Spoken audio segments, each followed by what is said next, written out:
बाबा हरे दुनिया मृत्यु समस्तंकु आसीबो किंतु मरिबाकु केही चाहंती नहीं। खाद्य समस्तंकु आवश्यक किंतु चाष करिबाकु केही चाहंती नहीं। छाई समस्ते खोजंती किंतु गछ लगाइबा बा गछ बंचेइबा केही चाहंती नहीं। पानी जीवन बंचाई थाए किंतु जल संरक्षण केही चाहंती नहीं। बहु समस्ते चाहंती किंतु कन्या संतान केही चाहंती नहीं।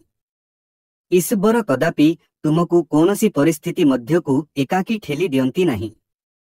से तुम पूर्वरु जाई थांती।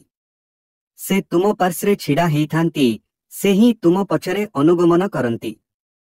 तुमर वर्षमान परिस्थिति जहाँ भी हेउ निश्चिनु रुहेश्वर सर्वोत्तम संगरे। भूल सेमानंकर नुह जेउमाने आमको धोखा देई थांती।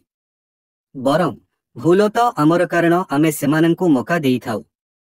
तुमे अनेक कथा कहूछ, अनेक प्रकार भाबुछ, किंतु अनंतंकु जानिन। अनंतंकु जेतिकी खोजुन निज स्वार्थकु अति निजर भाबी सेतिकी खोदुछ। खोजमना नहीं, किंतु तुमे जानिना हो ए पृथ्वी को तुमे जने प्रेरित दूत मात्र। बरं तांको इच्छाकु सम्मान देले से तुमर सबु दायित्व बहन करिबे। से तुमको निजर भाबिबा पूर्वरु एटा मोर दरकार, एटा मोर नुहे, एटा मोर दरकार नुह भावना जोगु तुम पाखकु कृपा आसी फेरी जाउछि। प्रणाम प्रणाम कर सेही माँ को दुना को आनिछ जिए तुमको।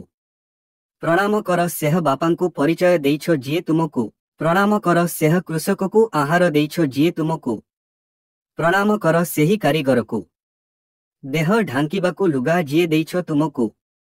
प्रणाम कर सेही गुरु को ज्ञानर आलेक देखैछ जिए तुमको। प्रणाम कर सेही भाई को दनरत सीमारे जगी रहछ जिए तुमको। प्रणाम कर से ईश्वरंकु तांको सृष्टिर अंश जिए करुछ तुमको।